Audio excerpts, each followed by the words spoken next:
Eu quero fazer uma leitura bíblica com você que está escrita no segundo livro de Samuel, no capítulo 23 e nos versos 20 a 23. Segundo livro de Samuel está no Antigo Testamento, livros históricos da Bíblia. Diz assim: Benaia, filho de Joiada, era um corajoso soldado de Cabzeu, que realizou grandes feitos. Matou 2 dos melhores guerreiros de Moabe, e um dia de neve ele desceu num buraco e matou um leão. Também matou um egípcio de grande estatura. O egípcio tinha na mão uma lança, e Benaia o enfrentou com um cajado. Arrancou a lança da mão do egípcio e com ela o matou. Estes foram os grandes feitos de Benaia, filho de Joiada, que também teve fama como os 3 principais guerreiros de Davi, e foi mais honrado do que qualquer um dos 30, mas nem igualou-se aos 3. E Davi lhe deu o comando da sua guarda pessoal. Aí eu quero ler um texto que está em Gênesis, que é o primeiro livro da Bíblia, no capítulo 37, e verso 17 e 18, para a gente ilustrar bem aqui o assunto que nós vamos entrar aqui nessa noite. Você pode acompanhar pelo telão. Diz assim: respondeu o homem: eles já partiram daqui e eu os ouvi dizer: vamos para Dotã. Assim José foi em busca de seus irmãos e os encontrou perto de Dotã, mas eles o viram de longe e antes que chegasse planejaram matá-lo. Versículo de número 20, disseram: é agora, vamos matá-lo e jogá-lo num desses poços, e diremos que um animal selvagem o devorou. Veremos então o que será dos seus sonhos. Até aqui o texto bíblico, para que a gente medite. Obviamente que nós estamos falando de 2 personagens diferentes aqui.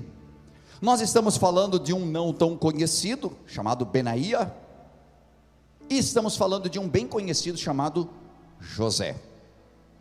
Esse José que nós estamos falando aqui, é aquele menino que foi vendido pelos seus irmãos, foi jogado num poço, depois foi tirado dali, vendido para os irmãos, vai para o Egito, vai para a casa de Potifar, daí é caluniado pela esposa de Potifar, que foi tentar agarrar ele não quis nada com ela, por respeito ao seu patrão, foi jogado na prisão, como se ele tivesse cometido crime, e na prisão ele foi tão fiel a Deus, que ele virou carcereiro da prisão, e de lá, um dia interpretou os sonhos de um padeiro, de um copeiro, e isso chegou aos ouvidos do rei, num momento muito oportuno, e o rei que tinha sonhado um sonho, e não sabia decifrá-lo, estava muito perturbado, chamou José da prisão, que interpretou o seu sonho, e isso mudou radicalmente a vida daquele garoto, que de um garoto jogado numa cova, ele transformou-se no governador da maior superpotência que existia na época, eram os Estados Unidos da época,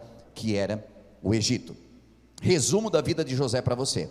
Já Benaia, quem é Benaia? Ele vai aparecer no contexto bíblico quando fala-se dos valentes de Davi. Davi tinha um grupo seleto de homens que eram uns caras diferenciados. Era gente que matou gigante, era gente que matou leões, era pessoas que mataram 800 sozinho, com uma espada na mão, outro com uma lança. Eram pessoas diferenciadas na batalha, eram pessoas que encaravam a morte de frente, mas tinham objetivos e metas. Por que eu juntei esses 2 dentro de uma mesma mensagem? Porque se você prestou atenção no texto, diz que José foi jogado numa cova, mas quando nós falamos de Benaia, nós vemos de que ele se joga numa cova, aonde tinha um leão, e aí tu pensa, o caba macho, o cara se joga numa cova, já é,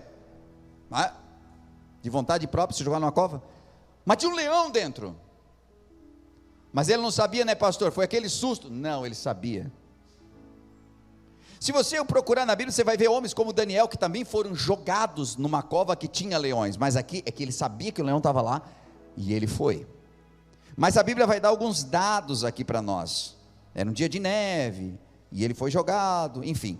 São histórias impressionantes que nós estudamos na palavra. E depois de um tempo, mesmo sabendo assim, aqueles irmãos de José jogaram ele numa cova, olha só o que aconteceu, a gente vê que foi por um bem maior. Nós vamos estudando, nós vamos pregando, nós vamos entendendo a Bíblia e percebendo de que algumas covas na nossa vida, algumas coisas ruins até que nos acontecem, existe um propósito de Deus.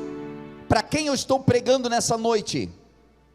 Eu estou pregando nessa noite para pessoas que estão em Cristo. Se você não está em Cristo, você vai cair em buraco, vai ficar no buraco, vão te enterrar no buraco, não vai sair do buraco. Mas Jesus, quando estamos em Cristo, até as covas da nossa vida, até os buracos onde nos enfiam, eles terão um propósito, e Deus nos arrancará de lá para nos colocar aonde um dia nós sonhamos estar. A propósito, mas primeira coisa, quem está em Cristo? Nós precisamos saber, eu estou em Cristo ou não estou em Cristo? Se você está em Cristo, tem solução para a sua vida. E eu não estou em Cristo, o que é a solução? A solução é estar em Cristo. É o primeiro passo para a sua vitória. Agora, já na história de Benaía, a gente fica pensando, gente, qual é a lógica dele se jogar num buraco, num dia de neve, com um leão dentro? E nós olhamos o resultado final, e a gente percebe num todo, mesmo daqueles que se lançam e daqueles que são lançados, que sempre há na nossa vida, enquanto terra, enquanto nós vivemos aqui, sempre haverão poços, covas, momentos difíceis que nós passaremos aqui na terra. Nós passaremos. Sempre haverá irmãos traindo, porque aqui no texto de José, os irmãos traíram ele. Então, se você está sendo traído por seu irmão, se teu irmão está te fazendo uma coisa ruim, tua irmã, você pensava, meu Deus, nós se criamos juntos, hoje em dia está acontecendo isso. Gente, isso aqui é mais antigo do que você possa imaginar. Irmãos traindo, decepções, calúnias, você ser julgado até por coisas boas que você fez. Porque se você chegou hoje na igreja pensando, pastor, eu não estou entendendo, eu estou tentando fazer tudo certo, e parece que estão torcendo o que eu faço para parecer errado, bem-vindo. Tem um monte de gente que está vivendo isso. Evangelho. No Evangelho, quando nós encontramos Jesus, nós ainda assim passamos por estes momentos, passamos por essas situações. Deus nunca disse que nos livraria da situação, mas quando você começa a ler a Bíblia Sagrada, você vai perceber que Deus nos livra na situação. Daniel, o livro de Daniel, se você ler aí na sua Bíblia, um homem reto, tentava fazer tudo da melhor forma, orava 3 vezes ao dia, pois fizeram um decreto, criaram uma forma, fizeram um esquema, para conseguir culpar ele até pela oração. E eu não vou ter tempo de falar aqui sobre tudo isso. O fato é que quem fosse pego orando a outro Deus que não fosse o próprio imperador, o rei, seria jogado na cova dos leões. Daniel, obviamente que não ia orar ao rei, porque ele era tão homem quanto ele, orou ao Deus do céu, foi pego no ato, e lançaram ele na cova dos leões. Você pode pensar, mas se ele estava orando a Deus, se ele estava buscando a Deus, se ele era fiel a Deus, se ele agora está indo na igreja, se ele é dizimista, se ele coopera nos ministérios, se ele está fazendo tudo certo, se ele não briga mais com a esposa, é a esposa que não briga mais com o marido, como é que Deus permite algo assim? Por que que Deus não livrou ele da cova? Por que que Deus permitiu que isso acontecesse? Nós sempre questionamos isso, porque nenhum de nós tem prazer em cair na cova.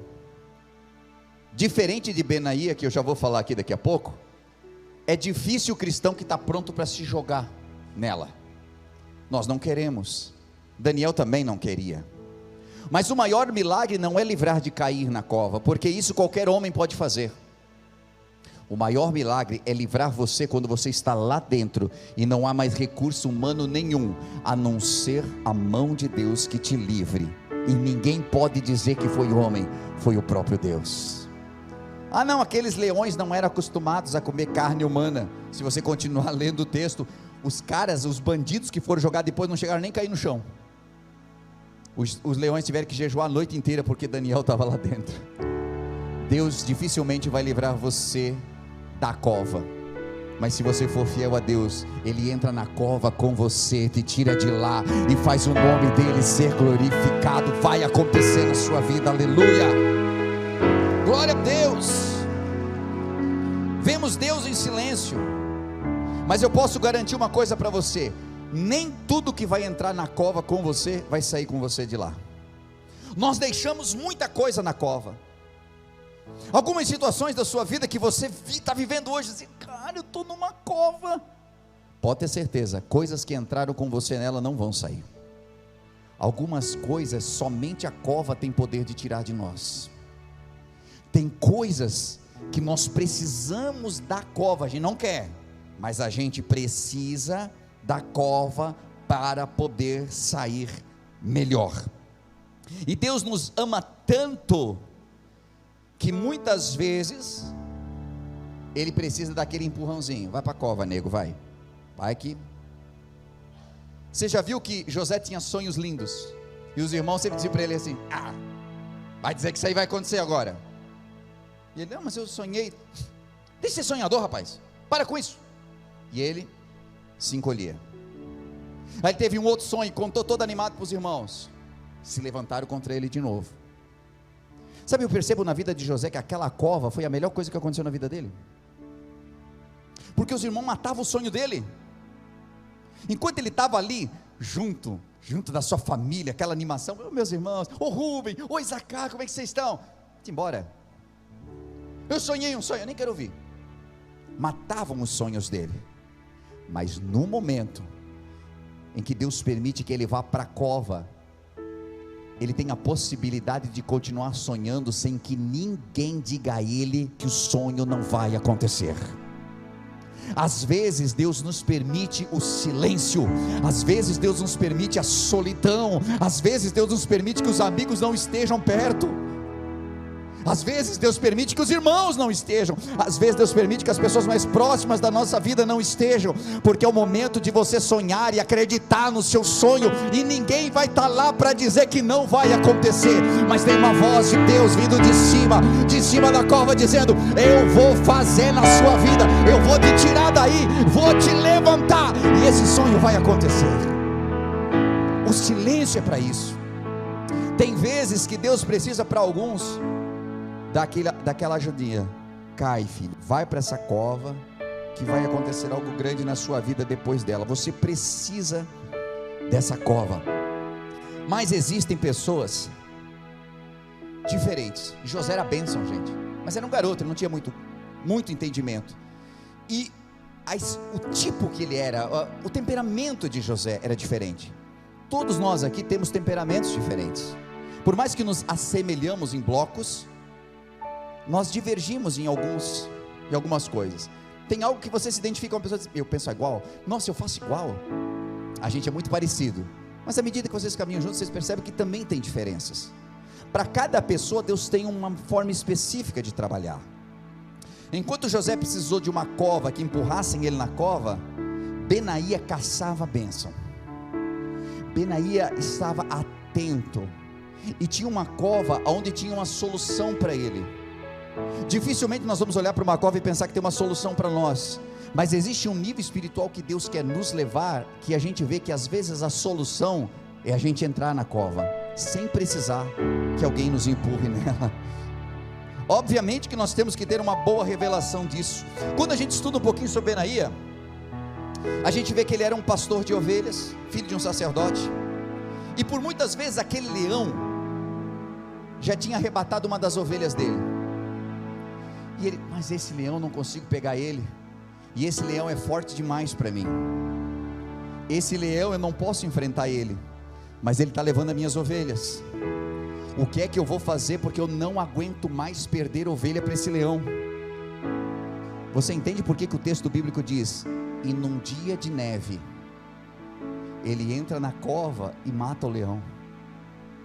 Porque a neve era o que ele precisava para que o leão não tivesse tanta agilidade quanto ele tinha em tempos que não tinha neve. Ele teve uma estratégia para vencer. Ele entra lá onde o leão dormia, aonde ele se escondia. E naquele dia que ele entra naquela cova, ele sai com uma solução para um problema que estava crônico na vida dele. Existem alguns problemas que são crônicos na nossa vida, que vivem acontecendo, e a gente olha e diz assim: meu, é esse leão de novo, é esse problema de novo, é esse mal de novo. E você tem duas opções: ou você se contenta a negociar uma das tuas ovelhas para que tenha paz, ou você se contenta em ir perdendo um pouquinho e não ter aquele casamento, né? Mas pelo menos eu trabalho, mas pelo menos, e a gente vai dizendo para nós, mas pelo menos, né? É uma ovelha só, daqui a pouco dá mais cria, a gente, né? O leão não está incomodando tanto, ele só pega uma por vez. Ou você pode tomar uma decisão e dizer: eu vou vencer esse mal, eu vou vencer esse vício na minha vida, eu vou vencer esse mal que está destruindo a minha casa, eu vou destruir esse negócio que está roubando as minhas finanças. Eu vou tomar uma decisão. E quando você toma uma decisão, uma atitude, Deus te dá a estratégia certa para você derrubar aquele mal que está fazendo todo esse estrago na sua casa e na sua vida. Benaia teve uma revelação. Ele entrou no momento em que o mal estava enfraquecido. Deus dá uma estratégia. Ele teve cautela, ele teve paciência. Ele estava forte e o leão estava fraco naquele momento. E assim, por mais que foi uma grande batalha, ele venceu. A pergunta que fica é: qual é o leão que está afugentando você hoje? Qual é o leão que está te incomodando hoje? E você olha, e gente, vamos, convenhamos, né? A gente olha para um leão e a gente diz o quê? Não tem o que fazer, é forte demais. É forte demais quando? É forte demais no verão, mas não é forte demais na neve. Assim como Deus deu uma estratégia para Benaia, Deus tem uma estratégia para você não continuar sofrendo perdas, para você não continuar acuado. Se você tiver coragem o suficiente, talvez você tenha que se jogar na cova, mas quando sair de lá, você vai sair com a vitória. Às vezes nós temos que descer. A Bíblia diz que Davi, antes de enfrentar o grande gigante Golias, ele precisou descer ao ribeiro. Antes de Jacó enfrentar o seu irmão, ele precisou descer também. Existem momentos da vida que nós precisamos descer. Os irmãos de José levavam sempre os seus sonhos embora dele, até o momento em que ele cai numa cova e não tem mais os irmãos para dizer que era impossível. Qual dos dois você é? Você é Benaia, que se joga atrás dos seus objetivos? Ou você é José, que ainda está apenas sonhando? Quando nós apenas sonhamos com algo, talvez a gente precise ir de cova em cova, para ir nos restabelecendo em direção ao sonho. Mas se você tiver uma meta na vida de alcançar algo, talvez você não precise esperar que alguém te empurre na cova. Você se joga nela, vence o leão e sai dali para grandes coisas que Deus tem. Benaia, quando Davi descobriu sobre ele, Davi disse o quê? Esse cara vai andar comigo. E por quê? Porque Davi também tinha matado um leão e um urso que estava arrebatando as suas ovelhas. Você sempre será reconhecido pelos desafios que você estiver disposto a vencer. A tua promoção está no tamanho do desafio que você decide vencer. Se você não for expoente, se você não quiser batalhar, se você quiser apenas negociar as tuas ovelhas, não, deixa levar uma ovelhinha aí que não tem problema nenhum, você nunca será reconhecido. Mas quando você entender que tudo aquilo que Deus te deu é precioso e lutar por aquilo que Deus te entregou, o seu nome vai ser reconhecido, você vai chegar a lugares altos, você vai encontrar-se com os teus objetivos. Eu estou falando isso no âmbito espiritual, mas também no âmbito físico. Nós vivemos na terra, meu irmão, nós trabalhamos, nós todos temos que ir para o trabalho, trabalhamos uma jornada de trabalho, recebemos salário, trabalhamos. Pelo que você é reconhecido? É reconhecido por apenas cumprir as tarefas que te pedem? A Bíblia Sagrada diz: se fizermos apenas aquilo que nos é pedido, somos servos inúteis. Inútil, porque precisamos ir além. Você pode continuar esperando que alguém te empurre, ou você pode empunhar a tua espada e pular para dentro da batalha e sair vitorioso. Glórias a Deus. Aqui o texto continua nos falando a respeito disso, e ele nos mostra claramente de que nós temos sempre a possibilidade de fazer um acordo com o inimigo. O inimigo sempre propõe um acordo. Eu levo uma ovelhinha só e não te incomodo. Faraó fez uma proposta para o povo de Israel que estava preso no Egito. Ah, vocês querem adorar o Deus de vocês? Tá, vamos fazer o seguinte: vocês vão, com a minha bênção, adorem e orem por mim também. Pois vocês voltam. Volta para quê? Vocês voltam para ser escravo, vocês voltam para continuar trabalhando aqui. E depois, quando vocês quiserem ir lá de novo, o inimigo sempre vai ter uma proposta para você. Aquela proposta que você vai olhar assim, antes de nada, né? Pelo menos tem alguma coisinha. Antes ele nem tinha nada e agora, não, vamos. O faraó não estava deixando sair, agora ele já está deixando, gente, vamos aproveitar a oportunidade. Cuidado, não negocie com Satanás. Pegue aquela frase famosa dos Estados Unidos: nós não negociamos com terroristas. Não negocie com ele. Tenha peito suficiente para dizer como Moisés: não vai ficar nenhuma unha para trás, a gente vai embora e vai levar tudo aquilo que é nosso, vamos desaparecer desse lugar aqui, porque Deus tem uma terra que mana leite e mel para nós. Deus tem um lugar melhor para você, Deus tem vitória para você, Deus tem uma vida onde você não precisa negociar e perder coisas, se você estiver decidido a vencer. Passe pela cova, passe pelo buraco que for, mas saia de cabeça erguida para conquistar aquilo que Deus sonhou para ti. Um gigante vem contra Davi, e ele decidiu: eu não vou arregar. O povo de Israel estava todo entrincheirado, dizendo: pois é, o gigante está aí, e começaram a viver na opressão. Tem um momento que alguém precisa dar um grito de liberdade e dizer: chega, eu não vou viver mais na opressão. A Bíblia também fala de que esse próprio Benaí aqui, um dia um gigante egípcio veio contra ele com uma lança. Eu li o texto aqui, e ele foi com um cajado. Sabe o que é um cajado? É uma vara que eles usavam para ovelha, que geralmente tinha um arco na ponta, e aquele cajado eles usavam às vezes para pegar a ovelha, resgatar a ovelha que estava muito longe, caída num local, e eles usavam, engatavam no pescoço e traziam a ovelha. Então era uma vara longa. Agora, gente, contra uma lança, Benaí foi contra ele e arrancou dele a lança e o matou com a própria lança. Eu fui para a Bíblia, e cajado na Bíblia remete a conhecimento, direção e autoridade. Sabe o que nos faz vencer? Não é o quanto nós estudamos, não é porque eu fiz uma faculdade fora, não é porque eu tenho muitos cursos, eu tenho um acompanhamento de um coach. O que nos faz vencer é o quanto você entende dos propósitos que Deus tem para a sua vida e a autoridade de Deus que está sobre você. A autoridade de Deus que está sobre a sua vida. Aquele cajado tinha um significado, conhecimento. Conheça o Deus que está com você. Enquanto todo Israel estava com medo do gigante, olha o conhecimento que tinha um menino chamado Davi. Eu gosto de falar sobre isso. Ele diz assim: quem é este incircunciso filisteu para afrontar os exércitos do Deus vivo? Você pode não ter entendido a frase que eu acabei de falar agora. Incircunciso, o que quer dizer isso, pastor? Circuncisão era o que todo o povo de Israel, homens, tinham, era uma marca na sua carne, e essa marca mostrava de que eles tinham uma aliança com Deus. Sabe o que Davi estava dizendo?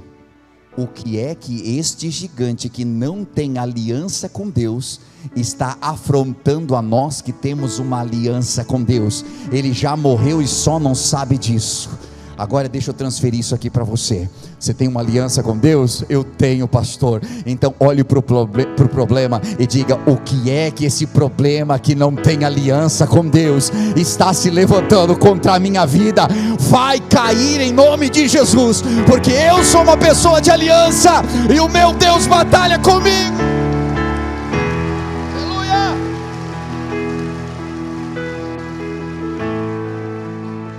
Meu Deus, é muito forte isso. Você vai alcançar postos altos, de acordo com os desafios que você decidir enfrentar. Aleluia. Você nunca vai chegar ao posto que você olhou, se você não estiver disposto a enfrentar cada desafio que nós vamos ter até chegar lá.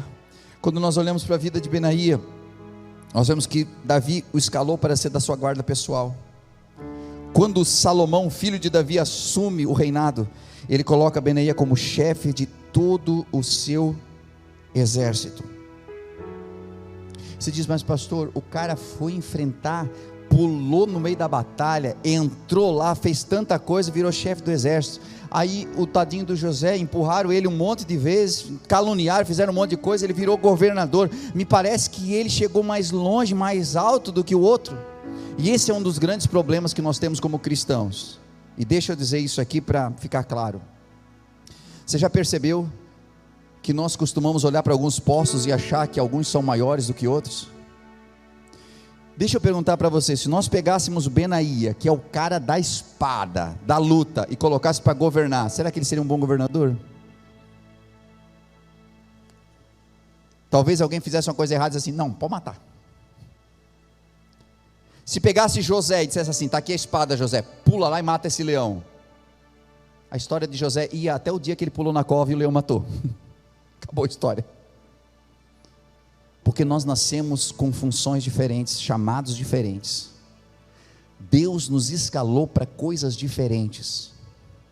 Se eu achar bonito demais ser ministro de louvor, e a partir da próxima quarta-feira eu dizer assim, a partir de agora eu serei ministro de louvor, porque eu quero sentir aquilo tudo, eu quero viver aquilo tudo, meu irmão, não vai funcionar, porque Deus não me chamou para ser ministro de louvor, pastor de adoração, Deus não me chamou para isso. Deus não me chamou. Deus nos chamou para funções específicas, e aquilo que você foi chamado é importantíssimo para o reino de Deus. Sabe qual é o grande problema? Às vezes Deus até te dá um sonho, mas daqui a pouco você quer negociar o teu sonho com o sonho do outro. Começamos a querer negociar porque achamos que aquele lá tem mais status do que... Meu irmão, não existe essa questão de status. O que existe é você sentir-se bem com aquilo que você tem ou nasceu para ser. Há pessoas que são hiper felizes dentro do seu próprio chamado, dentro daquilo, porque ela se realiza. Aí você diz assim, é porque ganha bem, né? Não tem a ver com dinheiro. Porque se você encontrar aquilo que você nasceu para fazer, cara, até sem grana, até com pouca grana, você vai fazer com alegria, porque aquilo te satisfaz. José nasceu para ser governador, as covas estavam preparando ele para isso. Benaía nasceu para lutar e para proteger, ele era da guarda pessoal, ele estava ali para proteger Israel. As covas que ele decidiu pular, enfrentar, levaram ele a isso. Agora eu caminho para o final da mensagem dizendo para você, seja para te empurrarem, seja para você saltar na cova, seja para você decidir, não, eu vou por esse caminho, estou ensurdecido para as vozes que me dizem que não vai dar certo. Entenda uma coisa, decida e vá, não pare na metade do caminho, porque terão adversidades e elas irão até o final para tentar fazer você parar. Até o final você será testada, até o final você será testado. Mas entenda uma coisa, se Deus entregou o sonho para você, se Deus entregou a visão, se você tem uma meta de chegar e de alcançar, coloque na sua cabeça, desistir não é mais uma opção. Eu estou com Cristo, coloquei a mão no arado, não olho mais para trás, é caminhar para frente, é ir em frente, é não parar, porque se você parar você já começa a recuar, é andar. Então entenda uma coisa, os sonhos são inegociáveis, e eu estava na minha parte final da meditação, pensando, se nós pudéssemos visitar neste momento a sua história lá no pré-escolar, onde você foi pela primeira vez numa escola, ou em casa mesmo, quando você era bem pequenino, bem pequenina, e te perguntasse: o que você quer ser? O que aquela criancinha diria? A gente começa a dizer assim. As meninas geralmente, pelo menos quando eu era criança, as meninas falavam muito assim: eu quero ser princesa. E os meninos: super-herói, Superman, eu quero ser o Batman, eu quero. Começa assim. Depois a gente começa a ficar um tempinho mais na escola. Quando pergunta, a gente já diz assim: eu vou ser médico, eu vou ser astronauta, eu vou ser advogado, eu vou ser juiz.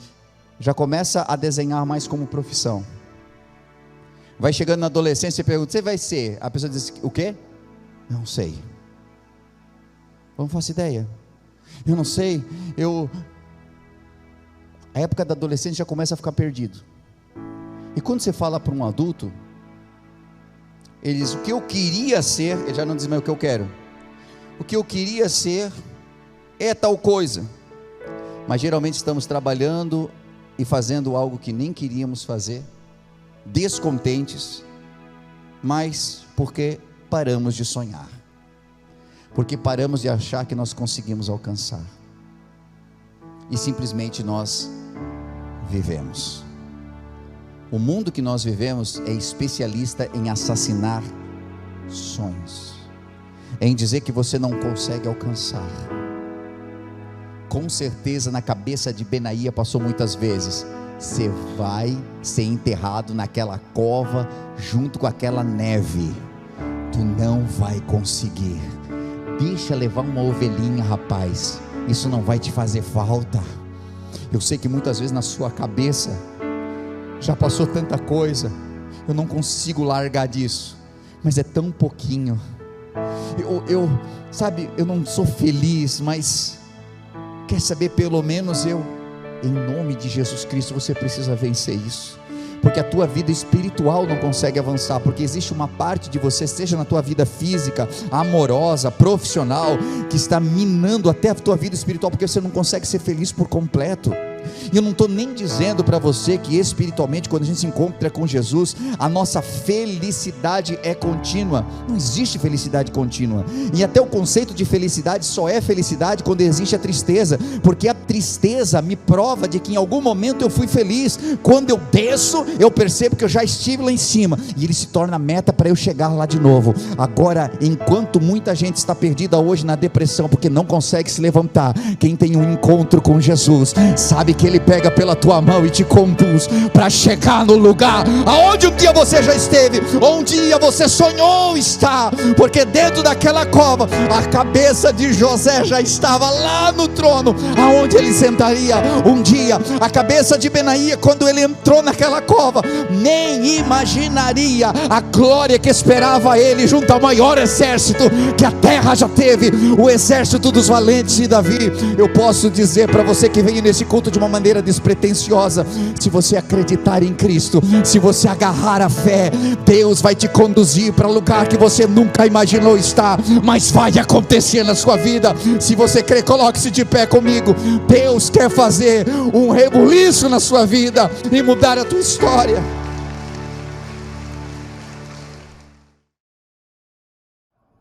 Você deve ter ouvido uma mensagem top nesse momento. Acabou de vê-la, falou muito com a tua vida, e quem sabe passou no teu coração: uau, eu quero muito conhecer esse lugar, eu quero muito contribuir com essa obra. E nesse momento você pode fazer isso. Estou passando aqui para dizer de que há várias formas de nós contribuirmos na obra do Senhor. Às vezes com nossos talentos, os nossos dons, mas também com a nossa contribuição. Sabe que cada vez que você contribui, seja com teus dízimos ou tuas ofertas, você promove para que o reino de Deus se expanda, para que trabalhos como esse possam chegar a milhares de pessoas, hoje via internet, ou mesmo dentro do ambiente onde nós estamos, aqui na cidade, onde nós temos a The Way Church.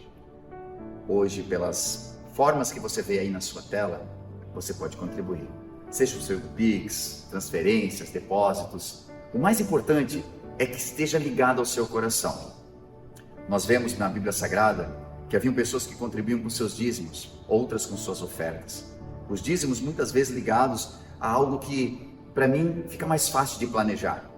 10% daquilo que eu ganho, eu invisto no reino de Deus. Mas outras pessoas do Novo Testamento já não se atinham mais a dízimos. Algumas delas vendiam tudo que tinham e entregavam. Outras dividiam o que tinham. E dessa forma elas sabiam de que parte dos seus ganhos poderia alcançar a muitos. Então, da maneira como você sentir em seu coração, seja por oferta, seja por dízimos, mas que você possa fazer com todo o seu coração essa contribuição. E saiba, dentro do seu coração, de que cada vez que você estende a mão para que a obra de Deus continue evoluindo, crescendo e se ampliando, as mãos de Deus se estendem sobre você também.